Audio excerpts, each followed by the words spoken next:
안녕하세요. 오늘은 요즘 많이 나오는 파래 무침을 좀 맛있게 해보려고 하는데요. 파래 무침의 핵심은 파래의 비린내가 나지 않게 처리를 하는 게 핵심이거든요. 그래서 먼저 파래를 저는 2팩을 사왔어요. 워낙에 이걸 좋아해서 몇 번 먹으면 없어지거든요. 그래서 좀 많이 준비를 했습니다. 이 파래의 비린내를 없애는 방법은 우선 굵은 소금으로 이 아이들을 바락바락 문질러 주시는 거예요. 그러면 여기에 있던 불순물이 나오면서 약간 비린내도 없어지고 정말 상큼한 파래 무침이 되거든요. 그래서 이때 잘 이렇게 바락바락 굵은 소금을 넣어서 이렇게 해주시는 게 중요하세요. 이게 어느 정도 씻어졌으면 물에다가 한번 헹궈 보도록 할게요. 이렇게 거품도 나고 나중에 보면은 이 밑에 뭐가 가라앉아 있을 거예요. 그런 것도 좀 헹궈 주면서 씻도록 해보겠습니다.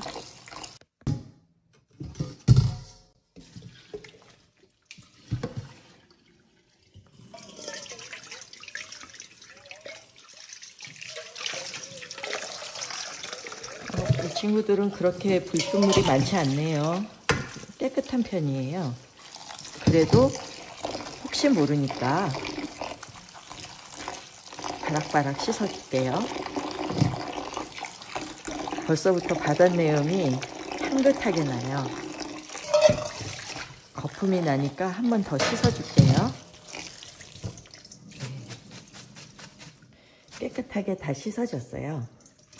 파래는 물을 너무 꽉 짜주시면 안 되시고요. 살짝만, 그렇다고 너무 안 짜주셔도 이게 물이 흥건하니까요. 살짝 누르는 느낌으로만 해줍니다. 얘는 받쳐 놓을게요. 이게 올리고당이거든요. 지금 파래 450g에 올리고당 100ml, 그리고 매실액기스 100ml. 혹시 매실액기스가 없으신 분들은 물엿을 넣어주셔도 괜찮으세요. 마늘 이게 한 6쪽 되거든요. 6쪽. 무가 들어가기 때문에 생강을 작은 술로 하나 정도 넣어줘요. 이 친구들을 끓여줍니다. 저는 마늘과 생강즙 같은 거는 항상 냉동실에 한꺼번에 해서 넣어놓기 때문에 이렇게 요리할 때마다 꺼내서 쓰는데 간편한 맛은 있는데 아무래도 마늘 같은 경우는 그때그때 찧어서 빻아서 쓰시는 게 좋긴 하시거든요. 근데 마늘이 나올 때가 한철이니까요. 그때 사서 저는 한꺼번에 빻아 놓는답니다. 이제 이 아이들이 바글바글 끓으면 꺼줄게요. 파래가 있죠? 파래에다 이 친구들을 부어줄게요. 한꺼번에 확 붓지 마시고요. 이 파래에 적당하게 묻혀졌나 이렇게 봐가면서 해주시면 좋으세요. 저는 다 넣을게요.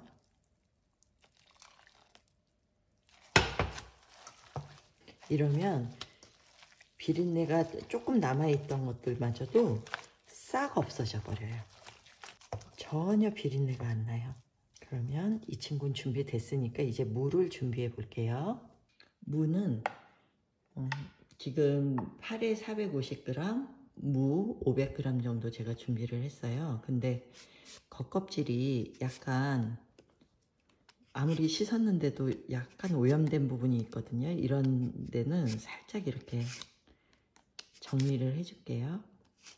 그냥 무를 먼저 준비해 놓으셔도 좋으세요. 근데 저는 무를 저번 시간에 했듯이 무 생채를 아주 가늘게 썰을 거거든요. 그래서 절이는 시간이 별로 걸리지가 않아요. 그래서 이렇게 지금 할게요. 순서는 먼저 무를 썰어 놓으셔도 됩니다. 근데 파래가 워낙에 머리카락처럼 가늘잖아요. 그래서 무 생채도 좀 이렇게 가늘게 썰어 주시는 게 좋으세요. 그래야지 이질감도 안 느껴지고 식감도 훨씬 좋아지고, 그리고 오래 절이지 않아도 돼요. 제가 빨리는 못 썰어도 가늘게는 잘 썰거든요. 이 정도로 가늘게 썰어줍니다.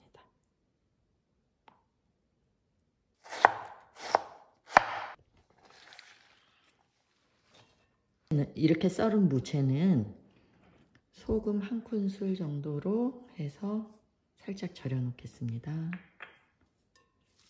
무가 좀 아리거나 좀 맵다 싶으실 때는 설탕을 작은 큰술 정도 넣어서 같이 한번 절여 보세요. 그러면 훨씬 무가 덜 매워요. 저번에 무생채 할 때도 말씀드렸지만 이렇게 가늘게 썰게 되면 정말 절이는 시간 필요 없이 그냥 이렇게 몇 번 주물럭거리면 벌써 숨이 죽었죠. 무채가 정말 예쁘게 됐어요. 고추도 좀 넣어요.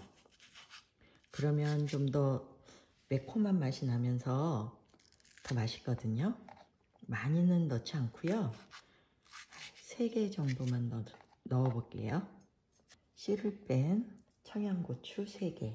파래도 가늘고 무채도 가늘고 그렇잖아요. 그러면 이 친구들도 가늘게 썰어주시는 게 좋으세요. 무채 굵기 정도로 썰어주시면 되실 것 같아요. 고추도 다 썰어졌습니다. 아까 끓였던 올리고당하고 매실액기스를 끓여서 넣었잖아요. 그 친구들을 살짝만 걸러줄게요. 이거를 뭐 이렇게 세게 짜거나 이러진 않고요. 너무 세게 짜버리면 이게 푸석푸석하다 그러나? 그래서 별로 맛이 없거든요. 살짝만 눌러줬습니다. 고추도 넣어주시고, 물을 묻히시기 전에 이 파래가 뭉쳐 있거든요, 많이. 그러면 이렇게 탈탈탈탈 털어주세요. 우선. 하얗게 보이는 것들이 마늘이에요. 찢어주기도 하시고요. 안 그러면 파래가 뭉태기로 입에 들어와요. 그 식감 별로거든요. 이렇게 어느 정도 갈기갈기 해주신 다음에 서로 붙지 않고 헤어지게 해주세요. 이 파래들을.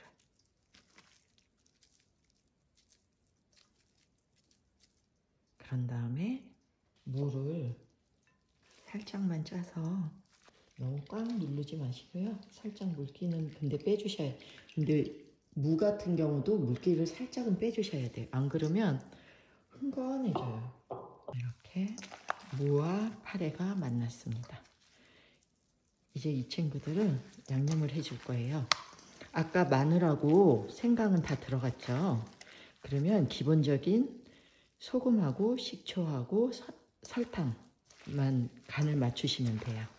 아까 파래는 달짝지근한 거로 무쳐놨기 때문에 단 거를 많이 안 넣으셔도 돼요. 소금 1큰술 넣을게요. 지금 무 같은 경우는 살짝 절여졌잖아요. 그래서 지금 넣는 거는 파래의 간이라고 보시면 돼요. 그리고 설탕 1큰술, 식초 하나, 둘, 셋, 넷. 근데 지금 이 비율이 마음에 안 드시면 나는 무가 좀 적은 게 좋아 그러면 무를 조금 적게 넣어주시면 되고요. 난 파래가 좋아 그러면은 파래를 좀 더 넣어주시면 돼요. 근데 꼭 아까 소금으로 바락바락 제가 파래를 씻었었잖아요. 그 단계는 꼭 해주셔야 되고요. 그리고 올리고당하고 매실액기스를 마늘 넣고 끓였잖아요. 그거를 해주시면 좀 비린내에 되게 예민하신 분들도 전혀 느끼지 못하시고 맛있게 잘 드실 수 있으세요. 저는 거기다 청양고추를 더 넣었습니다. 식초 1큰술 더 넣어 볼게요. 그리고 설탕 1큰술. 제가 한 것보다 좀 약간 싱겁게 드시고 싶다 그러시면 이 무치는 단계에서 1큰술이 아니고 한 3분의 2큰술이나 반큰술 넣으셔도 됩니다. 완성됐습니다. 요즘만 먹을 수 있는 상큼하고 맛있는 파래무침이 완성됐습니다. 가격도 싸고 비타민 무기질도 많으니까 여러분도 집에서 한번 만들어 보세요. 시청해 주셔서 감사합니다.